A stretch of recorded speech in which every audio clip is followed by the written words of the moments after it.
नमस्कार, खबरों के इस बुलेटिन में तुहाडा स्वागत है। मैं हरप्रीत कौर। पहला पेश ने चोणवीआं खबरां। प्रधानमंत्री नरेंद्र मोदी ने टैलीमैडिसन विच तरक्की बारे चर्चा करदिआं सेहत संभाल के खेतर विच मेक इन इंडिया के उत्पादों ते मैडिकल सैक्टर विच IT साधनां के इस्तेमाल की लोड़ ते जोर दिता। केंद्रीय कैबिनेट ने 14 खरीफ फसलों के घट्टो घट्ट समर्थन मुल नूं मंजूरी दी। कैबिनेट मीटिंग तो बाद प्रकाश जावड़ेकर ने दस्सिया कि हुण किसानां नूं फसलों की लागत तो 50 तो 83% वध मुल मिलेगा। दिल्ली सरकार वालों एक हफ्ते लिए दिल्ली के बॉर्डर सील करने का ऐलान। मुख्यमंत्री अरविंद केजरीवाल ने दिल्ली दीआं सीमावां खोलण संबंधी दिल्ली वासियों को WhatsApp नंबर 8800007722 जां delhi.cm.suggestions@gmail.com ते अपने सुझाव भेजण लई कहा। आस्ट्रेलिया के प्रधानमंत्री स्कॉट मॉरिसन आउंदे वीरवार वीडियो लिंक राही भारत के प्रधानमंत्री नरेंद्र मोदी नाल मीटिंग करनगे। भारतीय फौज ने जम्मू कश्मीर के राजौरी जिले के नौशहरा सैक्टर विच कंट्रोल रेखा के नाल 3 हथियारबंद घुसपैठियों को ढेर करके पाकिस्तान वाले पासों घुसपैठ की कोशिश नाकाम की। भारत विच कोविड-19 की पुष्टि वाले मरीजों की गिनती 1,90,000 तो टप्पी। भारत विच कोरोना तो ठीक होने की दर 48.19% ते पुजी। ते दक्षिण पश्चिमी मॉनसून केरल विच दाखल।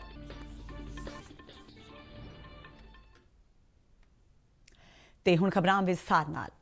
प्रधानमंत्री नरेंद्र मोदी ने अज टैलीमैडिसन विच प्रगति बारे चर्चा करदिआं सेहत संभाल के खेतर विच मेक इन इंडिया के उत्पादों और मैडिकल सैक्टर विच IT साधनां के इस्तेमाल की लोड़ ते जोर दिता तां जो एक सेहतमंद समाज सिरजिया जा सके। बंगलुरु की राजीव गांधी सेहत यूनीवर्सिटी के एक समागम में वीडियो कॉन्फ्रेंसिंग राही संबोधन करदिआं प्रधानमंत्री ने कहा कि इस विषय पर चर्चा होनी चाहिए कि की नवे मॉडल ईजाद किए जा सकते हैं जिस नाल टैलीमैडिसन वड्डे पद्धर ते प्रचलित होवे। मेक इन इंडिया प्रोग्राम का जिक्र करदिआं नरेंद्र मोदी ने कहा कि शुरुआती पद्धर ते इस प्रोग्राम तहत जो साडियां प्राप्तियां ने उस नाल इस खेतर बारे काफ़ी आसवंद ने। उन्होंने कहा कि साडे घरेलू उत्पादकों ने PPE साजो समान का उत्पादन शुरू कर दिता है और कोविड-19 विरुद्ध जंग विच रुझे अमले लई 1 करोड़ PPE किटां सप्लाई कीतियां गईयां। प्रधानमंत्री ने कहा कि IT नाल संबंधित साधन सेहतमंद समाज लई काफ़ी मददगार हो सकते हैं। इस संबंधी उन्होंने आरोग्य सेतु की गल की ते कहा कि हुण तक अपनी सेहत प्रति सुचेत 12 करोड़ लोगों वालों आरोग्य सेतु ऐप डाउनलोड की गई। उन्होंने कहा कि कोरोना वायरस विरुद्ध यह ऐप बहुत मददगार रही है। Friends, at the root of India's brave fight against COVID-19 is the hard work of the medical community and our corona warriors.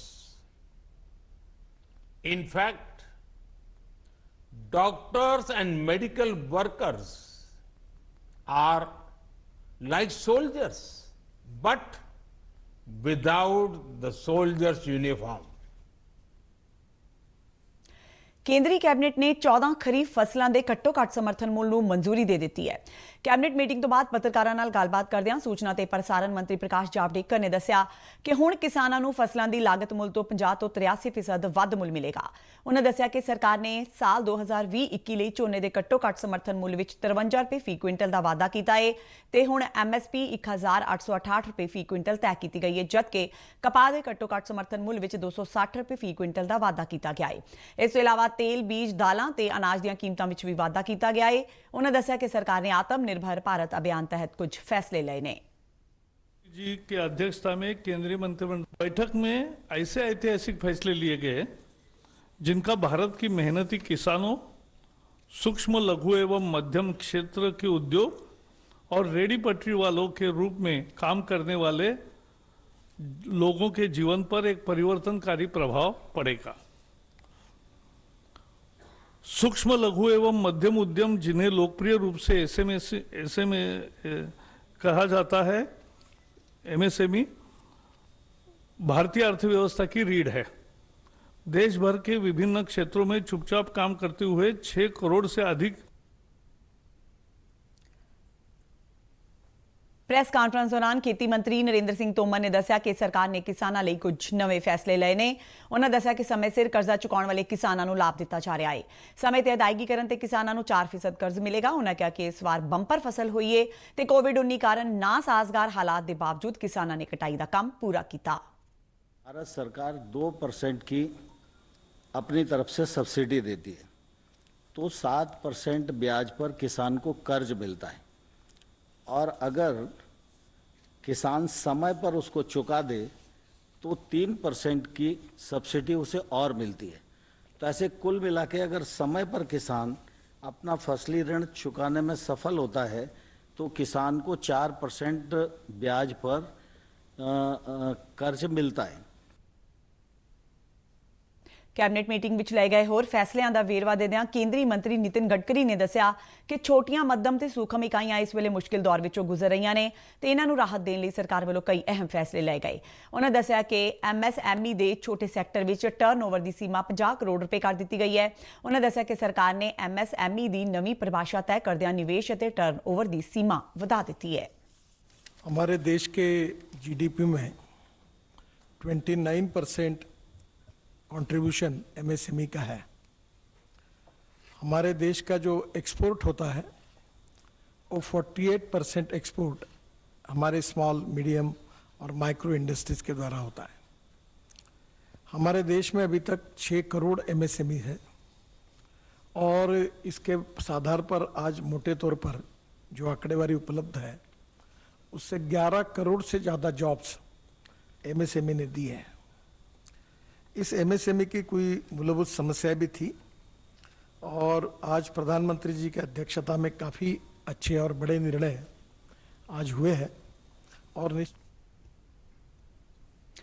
Delhi ਸਰਕਾਰ ਨੇ ਇੱਕ ਹਫ਼ਤੇ ਲਈ ਦਿੱਲੀ ਦੇ ਬਾਰਡਰ ਸੀਲ ਕਰਨ ਦਾ ਐਲਾਨ ਕੀਤਾ ਹੈ।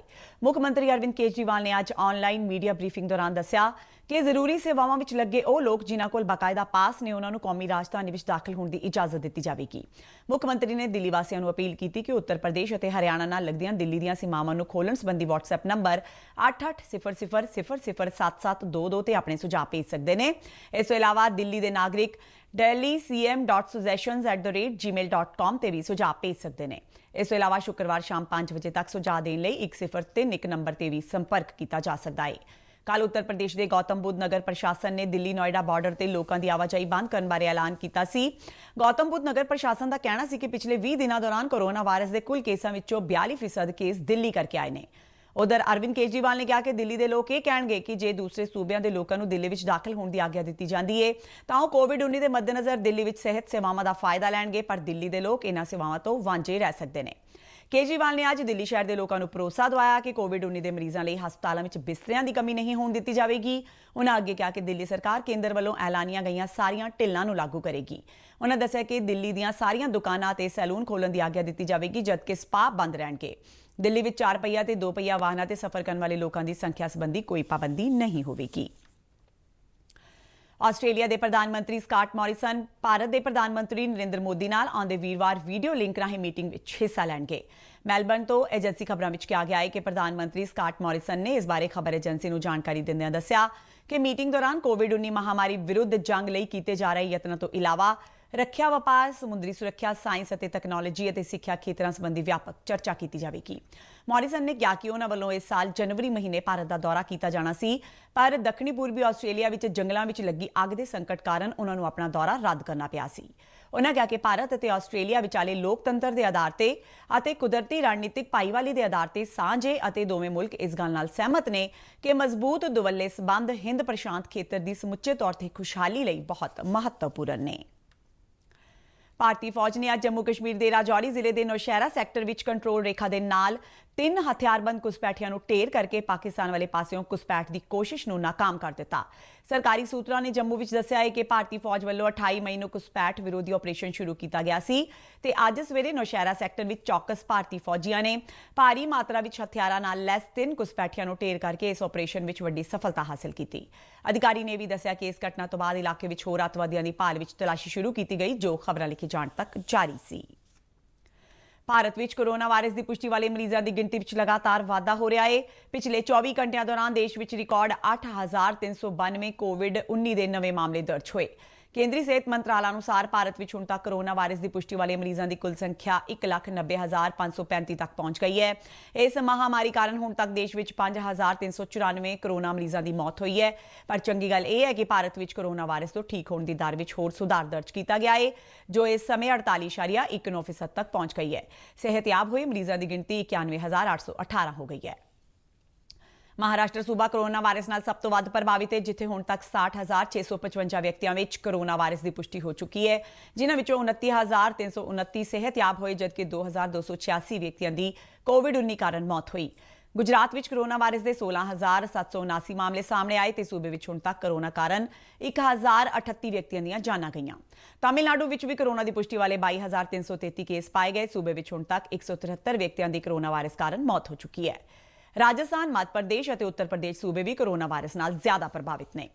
ਇਧਰ ਪੰਜਾਬ ਵਿੱਚ ਵੀ ਪਿਛਲੇ ਕੁਝ ਦਿਨਾਂ ਤੋਂ ਜ਼ਿਆਦਾ ਗਿਣਤੀ ਵਿੱਚ ਵੱਖ-ਵੱਖ ਜ਼ਿਲ੍ਹਿਆਂ ਵਿੱਚ ਕੋਰੋਨਾ ਵਾਇਰਸ ਦੇ ਨਵੇਂ ਮਾਮਲੇ ਸਾਹਮਣੇ ਆ ਰਹੇ ਨੇ। ਪੰਜਾਬ ਵਿੱਚ ਹੁਣ ਤੱਕ ਕੋਰੋਨਾ ਵਾਇਰਸ ਦੀ ਪੁਸ਼ਟੀ ਵਾਲੇ 2,263 ਕੇਸ ਪਾਏ ਗਏ, ਜਿਨ੍ਹਾਂ ਵਿੱਚੋਂ 1,987 ਸਿਹਤਯਾਬ ਹੋਏ ਤੇ 45 ਵਿਅਕਤੀਆਂ ਦੀ ਇਸ ਮਹਾਮਾਰੀ ਕਾਰਨ ਮੌਤ ਹੋਈ। ਪ੍ਰਧਾਨ ਮੰਤਰੀ ਰੋਜ਼ਗਾਰ ਯੋਜਨਾ ਸਕਿੱਲ ਇੰਡੀਆ ਪ੍ਰੋਗਰਾਮ ਤਹਿਤ ਸ਼੍ਰੀ ਮੁਕਤਸਰ ਸਾਹਿਬ ਵਿੱਚ 16 ਹੋਰ ਨੌਜਵਾਨਾਂ ਨੂੰ ਨਿਯੁਕਤੀ ਪੱਤਰ ਦਿੱਤੇ ਗਏ। ਕੋਰੋਨਾ ਵਾਇਰਸ ਦੇ ਚਲਦਿਆਂ ਇਹ ਨੌਜਵਾਨ ਬੇਰੋਜ਼ਗਾਰ ਹੋ ਗਏ ਸਨ। Deputy commissioner MK Arvind Kumar ਨੇ ਇਹ ਜਾਣਕਾਰੀ ਦਿੰਦਿਆਂ ਦੱਸਿਆ ਕਿ ਇਸ ਯੋਜਨਾ ਤਹਿਤ ਜ਼ਿਲ੍ਹਾ ਪ੍ਰਸ਼ਾਸਨ ਵੱਲੋਂ ਹਾਲ ਹੀ ਵਿੱਚ 11 ਹੋਰ ਨੌਜਵਾਨਾਂ ਨੂੰ ਰੋਜ਼ਗਾਰ ਮੁਹੱਈਆ ਕਰਵਾਇਆ ਗਿਆ ਹੈ। ਉਹਨਾਂ ਦੱਸਿਆ ਕਿ ਸ਼ਹਿਰ ਦੀਆਂ ਵਪਾਰਕ ਜਥੇਬੰਦੀਆਂ ਨੇ ਇਹਨਾਂ ਬੇਰੋਜ਼ਗਾਰਾਂ ਨੂੰ ਰੋਜ਼ਗਾਰ ਮੁਹੱਈਆ ਕਰਾਉਣ ਲਈ ਜ਼ਿਲ੍ਹਾ ਪ੍ਰਸ਼ਾਸਨ ਨੂੰ ਸਹਿਯੋਗ ਦਿੱਤਾ ਹੈ। ਡਿਪਟੀ ਕਮਿਸ਼ਨਰ ਨੇ ਨਿਯੁਕਤੀ ਪੱਤਰ ਹਾਸਲ ਕਰਨ ਵਾਲੇ ਨੌਜਵਾਨ ਮੁੰਡੇ ਕੁੜੀਆਂ ਨੂੰ ਪੂਰੀ ਤਨਦੇਹੀ, ਇਮਾਨਦਾਰੀ ਅਤੇ ਮਿਹਨਤ ਨਾਲ ਕੰਮ ਕਰਨ ਲਈ ਪ੍ਰੇਰਿਤ ਕੀਤਾ। ਉਹਨਾਂ ਕਿਹਾ ਕਿ ਅਜਿਹੇ ਉਪਰਾਲੇ ਭਵਿੱਖ ਵਿੱਚ ਵੀ ਇਸੇ ਤਰ੍ਹਾਂ ਜਾਰੀ ਰਹਿਣਗੇ ਤੇ ਬੇਰੋਜ਼ਗਾਰਾਂ ਨੂੰ ਰੋਜ਼ਗਾਰ ਮੁਹੱਈਆ ਕਰਵਾਉਣ ਵਿੱਚ ਕੋਈ ਕਸਰ ਨਹੀਂ ਛੱਡੀ ਜਾਵੇਗੀ। PM ਸਕਿੱਲ ਯੋਜਨਾ ਦੇ ਤਹਿਤ ਮੈਨੂੰ ਅਪਲਾਈਮੈਂਟ ਮਿਲੀ ਹੈ। ਮੈਨੂੰ ਮਨਦੀਪ ਭੰਡਾਰੀ ਜੀ ਨੇ ਆਪਣੇ ਆਫਿਸ ਬੁਲਾਇਆ ਤੇ ਮੈਨੂੰ ਮੈਡੀਕਲ ਆਫਿਸ ਤੇ ਲਗਾਉਣ ਦੀ ਵਾਅਦਾ ਕੀਤਾ ਤੇ ਅੱਜ ਮੈਨੂੰ ਉਹ ਜੋਬ ਮਿਲ ਗਈ ਹੈ। ਮੈਂ ਤੁਹਾਡਾ ਸਾਰਿਆਂ ਦਾ ਧੰਨਵਾਦ ਕਰਨਾ ਚਾਹੁੰਦਾ। ਬਹੁਤ ਬਹੁਤ ਸ਼ੁਕਰੀਆ। ਮੈਨੂੰ PM ਸਕਿੱਲ ਯੋਜਨਾ ਦੇ ਤਹਿਤ ਨੌਕਰੀ ਮਿਲੀ ਹੈ। ਮੈਂ ਪਹਿਲਾਂ ਵਿਹਲਾ ਸੀ, ਹੁਣ ਮੈਨੂੰ ਸਰਕਾਰ ਦੁਆਰਾ ਨੌਕਰੀ ਮਿਲੀ ਹੈ। ਮੈਂ ਸਰਕਾਰ ਦਾ ਬਹੁਤ ਬਹੁਤ ਧੰਨਵਾਦ ਕਰਦਾ ਹਾਂ। PM ਸਕਿੱਲ ਯੋਜਨਾ ਦੇ ਤਹਿਤ ਮੈਨੂੰ ਰੋਜ਼ਗਾਰ ਮਿਲਿਆ ਹੋਇਆ, ਜਿਸ ਵਿੱਚ ਕੀ ਕਰਨਾ ਕਿ ਆਪਾਂ ਗਰੀਬ ਪਰਿਵਾਰ ਦੇ ਬੱਚਿਆਂ ਨੂੰ ਗਾਈਡ ਕਰਕੇ ਉਹਨਾਂ ਨੂੰ ਸਕਿੱਲ ਸੈਂਟਰ ਦੁਆਰਾ ਟ੍ਰੇਨਿੰਗ ਦੇ ਕੇ ਰੋਜ਼ਗਾਰ ਦਿਵਾਉਣਾ। ਮੈਂ ਬਹੁਤ ਬਹੁਤ ਧੰਨਵਾਦ ਕਰਦਾ ਕਿ ਜਿਨ੍ਹਾਂ ਨੇ ਇਸ ਮੁਹਿੰਮ ਨੂੰ ਚਲਾਇਆ ਔਰ ਸਾਡੇ ਲਈ ਰੋਜ਼ਗਾਰ ਪੈਦਾ ਕੀਤਾ। ਤੇ ਹੁਣ ਇੱਕ ਨਜ਼ਰ ਮੌਸਮ ਤੇ। ਦੱਖਣ ਪੱਛਮੀ ਮੌਨਸੂਨ ਅੱਜ ਕੇਰਲ ਪਹੁੰਚ ਗਿਆ ਹੈ। ਇਸ ਨਾਲ ਭਾਰਤ ਵਿੱਚ 4 ਮਹੀਨੇ ਲੰਬੇ ਬਰਸਾਤੀ ਮੌਸਮ ਦੀ ਸ਼ੁਰੂਆਤ ਹੋ ਗਈ ਹੈ। ਭਾਰਤੀ ਮੌਸਮ ਵਿਭਾਗ ਦੇ ਡਾਇਰੈਕਟਰ ਜਨਰਲ ਮ੍ਰਿਤਯੁੰਜੇ ਮਹਾਪਾਤਰਾ ਨੇ ਅੱਜ ਨਵੀਂ ਦਿੱਲੀ ਵਿੱਚ ਦੱਸਿਆ ਕਿ ਉੱਤਰ ਭਾਰਤ ਵਿੱਚ ਇਸ ਵਾਰ ਆਮ ਨਾਲੋਂ ਵੱਧ ਮੌਨਸੂਨ ਦੀ ਸੰਭਾਵਨਾ ਹੈ, ਜਦਕਿ ਕੇਂਦਰੀ ਭਾਰਤ ਅਤੇ ਦੱਖਣੀ ਪ੍ਰਾਇਦੀਪ ਵਿੱਚ ਬਾਰਿਸ਼ ਆਮ ਰਹਿਣ ਦੀ ਸੰਭਾਵਨਾ ਹੈ। ਮੌਸਮ ਵਿਭਾਗ ਅਨੁਸਾਰ ਭਾਰਤ ਦੇ ਪੂਰਬੀ ਅਤੇ ਉੱਤਰ ਪੂਰਬੀ ਹਿੱਸੇ ਵਿੱਚ ਦੇਸ਼ ਦੇ ਬਾਕੀ ਹਿੱਸਿਆਂ ਦੇ ਮੁਕਾਬਲੇ ਘੱਟ ਬਾਰਿਸ਼ ਹੋਵੇਗੀ। ਭਾਰਤ ਵਿੱਚ ਜੂਨ ਤੋਂ ਸਤੰਬਰ ਤੱਕ 4 ਮਹੀਨੇ ਚੱਲਣ ਵਾਲੇ ਮੌਨਸੂਨ ਸੀਜ਼ਨ ਦੌਰਾਨ ਦੇਸ਼ ਵਿੱਚ ਹੋਣ ਵਾਲੀ ਕੁੱਲ ਵਰਖਾ ਦਾ 75% ਇਸ ਸਮੇਂ ਦੌਰਾਨ ਹੁੰਦਾ ਹੈ। ਤੇ ਬੁਲੇਟਿਨ ਦੇ ਅੰਤ ਵਿੱਚ ਚੋਣਵੀਆਂ ਖਬਰਾਂ ਇੱਕ ਵਾਰ ਫਿਰ ਤੋਂ।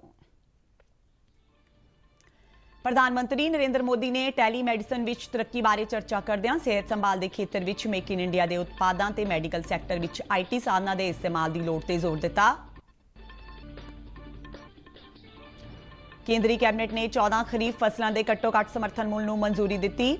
ਕੈਬਨਿਟ ਮੀਟਿੰਗ ਤੋਂ ਬਾਅਦ ਪ੍ਰਕਾਸ਼ ਜਾਵੜੇਕਰ ਨੇ ਦੱਸਿਆ ਕਿ ਹੁਣ ਕਿਸਾਨਾਂ ਨੂੰ ਫਸਲਾਂ ਦੀ ਲਾਗਤ ਤੋਂ 50 ਤੋਂ 83% ਵੱਧ ਮੁੱਲ ਮਿਲੇਗਾ। ਦਿੱਲੀ ਸਰਕਾਰ ਵੱਲੋਂ ਇੱਕ ਹਫ਼ਤੇ ਲਈ ਦਿੱਲੀ ਦੇ ਬਾਰਡਰ ਸੀਲ ਕਰਨ ਦਾ ਐਲਾਨ। ਮੁੱਖ ਮੰਤਰੀ ਅਰਵਿੰਦ ਕੇਜਰੀਵਾਲ ਨੇ ਦਿੱਲੀ ਦੀਆਂ ਸੀਮਾਵਾਂ ਖੋਲ੍ਹਣ ਸੰਬੰਧੀ ਦਿੱਲੀ ਵਾਸੀਆਂ ਨੂੰ WhatsApp ਨੰਬਰ 8800007722 ਜਾਂ delhicm.suggestions@gmail.com ਤੇ ਆਪਣੇ ਸੁਝਾਅ ਭੇਜਣ ਲਈ ਕਿਹਾ। ਆਸਟ੍ਰੇਲੀਆ ਦੇ ਪ੍ਰਧਾਨ ਮੰਤਰੀ ਸਕਾਟ ਮੌਰਿਸਨ ਆਉਂਦੇ ਵੀਰਵਾਰ ਵੀਡੀਓ ਲਿੰਕ ਰਾਹੀਂ ਭਾਰਤ ਦੇ ਪ੍ਰਧਾਨ ਮੰਤਰੀ ਨਰਿੰਦਰ ਮੋਦੀ ਨਾਲ ਮੀਟਿੰਗ ਕਰਨਗੇ। ਭਾਰਤੀ ਫੌਜ ਨੇ ਜੰਮੂ ਕਸ਼ਮੀਰ ਦੇ ਰਾਜੌਰੀ ਜ਼ਿਲ੍ਹੇ ਦੇ ਨੌਸ਼ਹਿਰਾ ਸੈਕਟਰ ਵਿੱਚ ਕੰਟਰੋਲ ਰੇਖਾ ਦੇ ਨਾਲ 3 ਹਥਿਆਰਬੰਦ ਘੁਸਪੈਠੀਆਂ ਨੂੰ ਢੇਰ ਕਰਕੇ ਪਾਕਿਸਤਾਨ ਵਾਲੇ ਪਾਸਿਓਂ ਘੁਸਪੈਠ ਦੀ ਕੋਸ਼ਿਸ਼ ਨਾਕਾਮ ਕੀਤੀ। ਭਾਰਤ ਵਿੱਚ ਕੋਵਿਡ-19 ਦੀ ਪੁਸ਼ਟੀ ਵਾਲੇ ਮਰੀਜ਼ਾਂ ਦੀ ਗਿਣਤੀ 1,90,000 ਤੋਂ ਟੱਪੀ। ਭਾਰਤ ਵਿੱਚ ਕੋਰੋਨਾ ਤੋਂ ਠੀਕ ਹੋਣ ਦੀ ਦਰ 48.19% ਤੇ ਪੁੱਜੀ। ਤੇ ਦੱਖਣ ਪੱਛਮੀ ਮੌਨਸੂਨ ਕੇਰਲ ਵਿੱਚ ਦਾਖਲ। ਇਸ ਦੇ ਨਾਲ ਹੀ ਖਬਰਾਂ ਦਾ ਇਹ ਬੁਲੇਟਿਨ ਖਤਮ ਹੁੰਦਾ ਹੈ। ਆਗਿਆ ਦਿਓ, ਨਮਸਕਾਰ।